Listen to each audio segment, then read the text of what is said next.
ఎన్నికల సమయంలో అనేకమైన హామీలు అనేది కూడా ఇచ్చి అధికారంలోకి రావడం జరిగింది. కూటమి ప్రభుత్వం కూడా చంద్రబాబు నాయుడు గారి నాయకత్వంలో. చంద్రబాబు నాయుడు గారికి పరిపాటి అయింది. ఎందుకంటే నాలుగవ మారు ముఖ్యమంత్రిగా ప్రమాణ స్వీకారం చేసిన తర్వాత ఏ ఎన్నికల ముందు కూడా అనేకమైన హామీలు ఇవ్వడం, ఆ హామీలు అనేది కూడా విస్మరించడం అనేది కూడా పరిపాటిగా మారిపోయింది.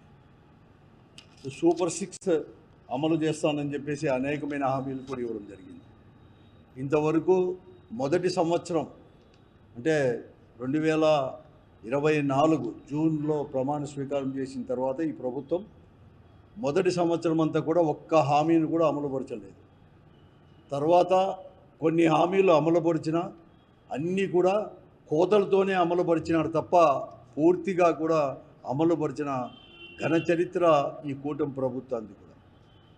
దాంట్లో భాగంగానే ఉద్యోగస్తులకు కావచ్చు, లేకపోతే వ్యవసాయదారులకు, రైతులకు కానీ, విద్యార్థులకు, తర్వాత యువకులకు అందరికీ కూడా అనేకమైన హామీలు ఇవ్వడం జరిగింది. ఇంతవరకు ఏది కానీ హామీలు అనేది కూడా పరచలేదు. ఏదైనా కానీ అడిగితే చాలు డైవర్షన్ పాలిటిక్స్, లేకపోతే వారిపైన కఠినమైన చర్యలు కూడా తీసుకోవడానికి కూడా ఎక్కడ కానీ వెనుకాడు లేకుండా ఉండే ప్రభుత్వం కూడా ఈరోజు కూడా ఉంది.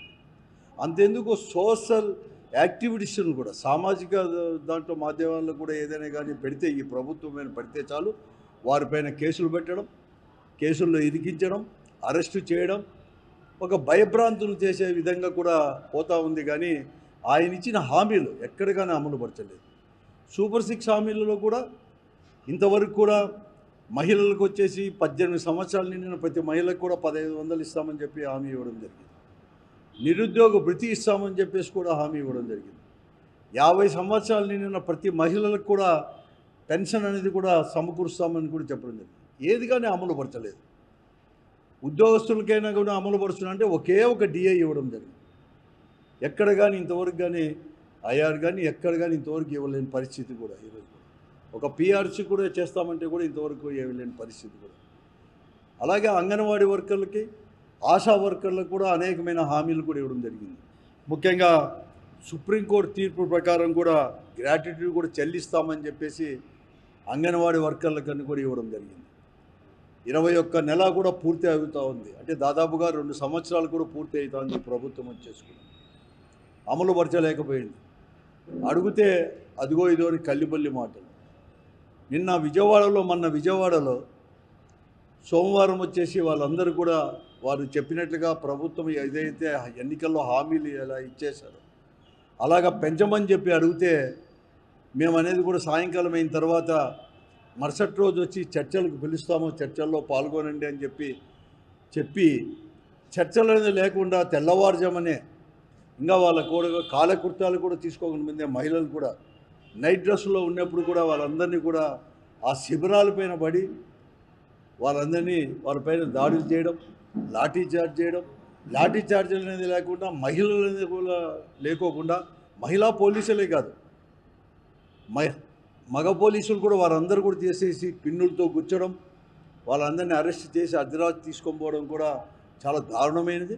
కనీసం అరెస్ట్ చేసి కూడా సుదీర్ఘ ప్రాంతాలకు కూడా వాళ్ళందరినీ కూడా తరలించడం, అప్పటికప్పుడే కూడా ఇవన్నీ చేయడం కూడా చాలా దారుణం. దీన్ని వైఎస్ఆర్ కాంగ్రెస్ పార్టీ తీవ్రంగా కూడా ఖండిస్తూ ఉంది.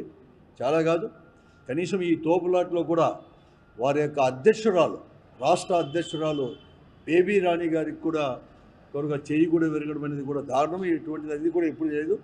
చాలా కూడా ఎందుకంటే చంద్రబాబు నాయుడికి ఇదేం కాదు. ఆ రోజు కరెంటు ఛార్జీలు పెంచినవి తగ్గించాలా అని చెప్తే 2000 సంవత్సరంలో అనుకున్నాను, ఇదే మార్చిలోనే 2000 సంవత్సరంలో గుర్రాలతో కూడా తొక్కించిన వైనాన్ని కూడా ఈరోజు మనం అంతా కూడా మతికి తెచ్చుకోవాల్సిన అవసరం ఉంది. అంటే చంద్రబాబు నాయుడు గారు ఇలాగే ఇటువంటివన్నీ చేస్తుంటే ఎక్కడ చూసినా కూడా అంతే.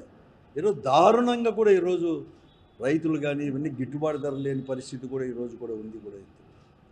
కాబట్టి ఇప్పటికైనా కానీ నేను చంద్రబాబు నాయుడు గారిని ఈ ప్రభుత్వాన్ని హెచ్చరిస్తూ ఉన్నాను కూడా. మేమందరూ కూడా నువ్వు ఏదైతే హామీలు ఇచ్చావో హామీలన్నీ కూడా అమలుపరచు. నువ్వేదో మొట్టమొదటి తూరి ముఖ్యమంత్రి కాలేదు. పవన్ కళ్యాణ్ గారు కావచ్చు, వాళ్ళందరూ కూడా భారతీయ జనతా పార్టీ కావచ్చు, ముగ్గురు కలిసి కూడా ఈరోజు కూడా ఇవ్వడం జరిగింది. ఈ హామీలన్నీ కూడా మీరు చేయాల్సిన బాధ్యత మీ పైన కూడా ఉంది. లేకుంటే ఇంకా కూడా తీవ్రమైన పరిణామాలు కూడా చేస్తున్నాము. ఖండించేదే కాదు, రేపు అనేది కూడా ఏదైతే ఈ అంగన్వాడీ వర్కర్లు కావచ్చు, లేకపోతే ఆశా వర్కర్లకు ఏదైతే కనీస వేతనాలు చెల్లిస్తామని చెప్పినాడో ఇవన్నీ వారు తీసుకునే దానికి కానీ వారి పోరాటంలో కూడా వైఎస్ఆర్ కాంగ్రెస్ పార్టీ కూడా పూర్తిగా కూడా భాగస్వామ్యం కూడా వహిస్తుందని చెప్పేసి కూడా మేము కూడా చెప్తా ఉన్నాము. వైఎస్ఆర్ కాంగ్రెస్ పార్టీ తరఫున ఇవన్నీ కూడా హెచ్చరిస్తున్నాను, నేను చేస్తున్నాను. ఇవే కాదు, ఈరోజు కూడా అనేక రకాల కూడా ఈరోజు కూడా రైతులకు గిట్టుబాటు ధర లేదు, వారిని అడిగేవారే లేదు. ఈ పొద్దు పప్పు శనగ కావచ్చు, అదే ఏ పంటకు కూడా ఈరోజు కూడా గిట్టుబాటు ధర, మొక్కజొన్న కానీ గిట్టుబాటు ధర లేని పరిస్థితి. ఎవరు కానీ మీరు వచ్చేసి ప్రభుత్వం కొంటామంటే అది కూడా కొనలేదు. అడిగితే దాటవేసే ధోరణి, లేకుంటే ఏదైనా కానీ వారు ఎవరైనా చేస్తే వెంటనే పోలీసు వాళ్ళని పంపించడమో ఇవన్నీ కూడా చేస్తుంది. అంతేకాదు, ఈరోజు నేను పోలీసు వారిని కూడా, పోలీస్ శాఖనే మొత్తం మేమంతా కూడా హెచ్చరిస్తున్నాం కూడా. మీరు అప్రజాస్వామ్య పద్ధతిలో చట్ట విరుద్ధంగా ప్రభుత్వం చెప్పిందని చెప్పేసి వారికి అడుగులు మడుగులు ఎత్తుతూ మీరు పోతే మీపైన కూడా తప్పకుండా కూడా చేస్తాము. ఎందుకంటే నేను చేస్తున్నాను. అంతేకాదు, ఈరోజు ఏదైతే అప్రజాస్వామ్య పద్ధతిలో వ్యవహరించారో ఈ పోలీసు వారిపైన కూడా ప్రభుత్వం కూడా చర్యలు చేపట్టాలా అని చెప్పేసి కూడా మేము డిమాండ్ కూడా చేస్తూ ఉన్నాం. కూడా ఈరోజు ఎలా ఉందంటే, ఈ ప్రభుత్వం ఎట్లుందంటే, అధికారంలో ఉండే ఈ తెలుగుదేశం పార్టీ కావచ్చు, ఈ కూటమి పార్టీలు అన్నీ కూడా వారి యొక్క ప్రజాప్రతినిధులు, ముఖ్యంగా ముఖ్యమంత్రి దగ్గర నుంచి, ముఖ్యమంత్రి కుమారుడి దగ్గర నుంచి అందరూ కూడా ఎలా ఉన్నారంటే, ఏదో రకంగా కూడా దోచుకోవడం, పంచుకోవడం, దాచిపెట్టుకోవడం అనే పద్ధతిలో ఈరోజు వీళ్ళు ప్రజాప్రతినిధులు పోతున్నారు.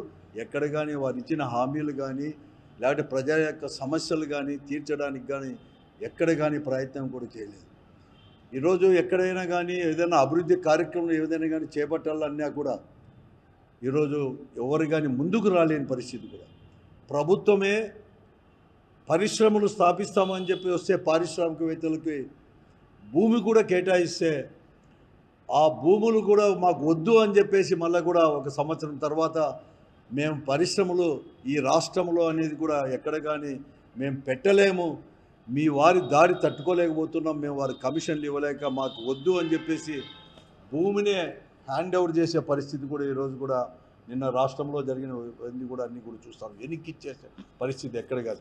అంతెందుకు, మన జిల్లాలోనే, మన అనంతపురం ఉమ్మడి జిల్లాలోనే తిమ్మ సముద్రం, మన అనంతపురం జిల్లాలో అంటే జిల్లా విడిపోయిన తర్వాత తిమ్మ సముద్రంలో 121 ఎకరాల జిన్ఫ్రా కంపెనీకి తీసుకుంటే మాకు వద్దు అని చెప్పేసి మళ్ళీ వెనక్కి వచ్చింది. అక్కడ ఉండే ప్రజాప్రతినిధులకి కమిషన్లు ఇవ్వలేక మా చేత కాదని చెప్పిన వైనాన్ని కూడా ఈరోజు కూడా అందరికీ తెలుసు.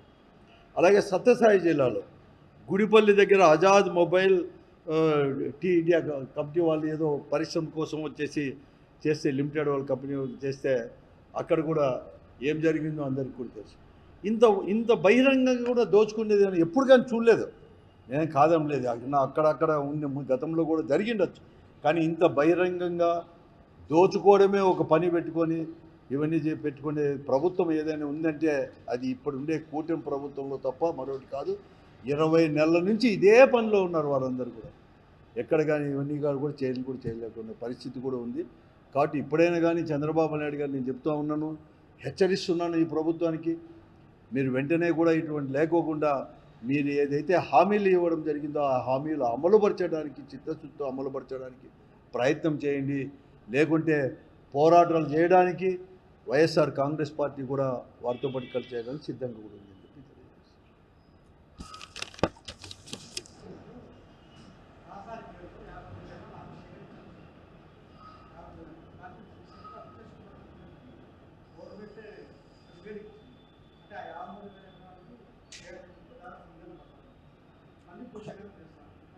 ఇప్పుడు 53,000 ఎకరాలు తీసుకొని అప్పుడు గతంలోనే 2014లో రాష్ట్రం విడిపోయిన తర్వాత మొట్టమొదటి ప్రభుత్వం చంద్రబాబు నాయుడు గారే మేము వచ్చేసి 53,000 ఎకరాలు రైతులతో సేకరించేసి మేము దీన్ని అభివృద్ధి చేస్తామని చెప్పి 5 సంవత్సరాల అధికారంలో ఉన్నప్పుడు ఎక్కడ కానీ ఏమి కానీ చేయలేకపోయింది.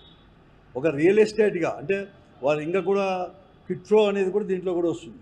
ఇంకా వాళ్ళ రాజధాని ఎక్కడ ఉంటుందని చెప్పక మునిపే ఈరోజు వారి పార్టీ యొక్క ప్రజాప్రతినిధులు అక్కడే భూములు కొనడము, ఇవన్నీ కూడా తీసుకోవడము, ఎక్కడ కానీ డెవలప్ కూడా చేయలేకపోయింది. తర్వాత మరొక మారు కూడా ఇప్పుడు కూడా తీసుకొని వచ్చి ఇప్పటికే దాదాపుగా 48,000 కోట్ల రూపాయలు రాజధాని నిర్మాణం పేరిట కూడా అప్పులు కూడా తీసుకొని వచ్చేసి, అదేమంటే సెల్ఫ్ సస్టైన్డ్ క్యాపిటల్గా మేము చేస్తాము, ఆ అప్పు అంతా కూడా ఏదైనా కానీ చేస్తే ఆ అప్పే అంటే రాజధాని సంపాదించి అప్పును తీర్చుకుంటుందని చెప్పినాడు. ఈ రాష్ట్రం పైన 48,000 కోట్ల రూపాయలు ఇప్పటికే కూడా అప్పుగా చేయించడం జరిగింది. నిన్ననో మొన్ననో బ్రిజేష్ కమిటీ ముందు మన రాష్ట్ర ప్రభుత్వం తరఫున వాళ్ళు వాదిస్తూ ఈరోజు ఈ రాష్ట్రం అనేది కూడా ఈ రాజధాని అభివృద్ధి కావాలంటే ఇంకా దాదాపుగా కూడా 100 సంవత్సరాలు పడుతుందని కూడా చెప్పడం, ఈ ప్రభుత్వమే అధికారికంగా ఇంకా 100 సంవత్సరాలు పడుతుందని చెప్పడం. ఈ 53,000 ఎకరాలే కాదు, ఇంకా 1,00,000 ఎకరాలు కావాలని చెప్పేసి మళ్ళా కూడా సేకరించారు. నేను చెప్పేది ఏమంటే ఈ 53,000 ఎకరాల్లోనే అభివృద్ధి కావాలంటే 100 సంవత్సరాలు పడుతుందన్నప్పుడు ఇంకా 1,00,000 ఎకరాలు తీసుకొని ఇంకెన్ని సంవత్సరాలు పడుతుందో కూడా చెప్పాల్సిన బాధ్యత కూడా ఈ ప్రభుత్వం పైన కూడా ఉంది. అంటే ఇది ఒక రియల్ ఎస్టేట్ కంపెనీగా ఈరోజు ప్రభుత్వం అనేది ప్రజాప్రభుత్వం కాదు ఉండేది, రియల్ ఎస్టేట్ కంపెనీగా ఉండడం. దానికి చంద్రబాబు నాయుడు గారు ఒక సీఈఓగా వ్యవహరిస్తూ కేవలం లాభాలు అంటే వ్యక్తిగత లాభార్జన కోసమే ఈరోజు ప్రభుత్వాన్ని అడ్డం పెట్టుకొని, ప్రభుత్వం అనేది కూడా అడ్డం పెట్టుకొని చేస్తున్నారు తప్ప రాజధాని కాదు. మొట్టమొదటి నుంచి కూడా మేమేదో విజయవాడ దగ్గరో లేకపోతే గుంటూరు దగ్గరో రాజధాని పెట్టడానికి ఎవరు వ్యతిరేకం కాదు. కానీ వాళ్ళు ఏదైతే సెలెక్ట్ చేశారో ఆ భూమి అనేది కూడా కట్టడాలకు పనికిరానిది, వ్యవసాయానికి మాత్రమే పనికొచ్చేది అని చెప్పడమే మాత్రమే మేము వైఎస్ఆర్ కాంగ్రెస్ మొట్టమొదటి నుంచి చెప్తా ఉండేది కూడా. ఈరోజు వాళ్ళు చెప్పిన ప్రకారం ఎందుకంటే కన్స్ట్రక్షన్ కాస్ట్ అనేది కూడా 10 రెట్లు 15 రెట్లు ఎక్కువ అవుతుంది మామూలు చేసే భూమికి. దానికి చెప్తా ఉంది ఇప్పుడు కేవలం ఒక రియల్ ఎస్టేట్గా దీంట్లో సంపాదించుకోవడానికి మాత్రమే పనిచేస్తున్నారు. ఇంకా 1,00,000 ఎకరాలు కావాలని చెప్పేసి ఇవంతా కూడా కేవలం రియల్ ఎస్టేట్ వ్యాపారమే.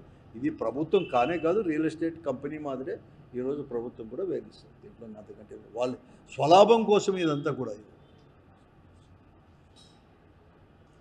ఇప్పుడు అక్కడ ఎక్కడ చూసినా అంతే, ఒకవేళ మంచి వైజాగ్ ఇక్కడంతా కూడా ఈ ఇండస్ట్రీస్ పేరిట కూడా అంతే, వాళ్ళు చీప్గా ల్యాండ్ వచ్చేసి ల్యాండ్ 99 రూపాయలకు 99 పైసలకు ఇట్లా అంతా కూడా ఇలాంటి ₹1 కోటి అనేది అంటే 100 కోట్లు ఎకరా 70 కోట్లు 80 కోట్లు 100 కోట్లు చేసేటివి కూడా ₹1 కోటికో లేకపోతే 99 రూపాయలకో ఇట్లా ఇచ్చే ప్రసక్తి కూడా ఈరోజు కూడా మనమంతా కూడా చూస్తాము.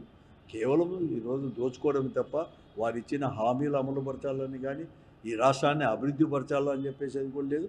ఇప్పటికే దాదాపుగా 2 సంవత్సరాలు కూడా పూర్తి అయింది, ఒక్క హామీని కూడా అమలుపరచలేకపోయింది.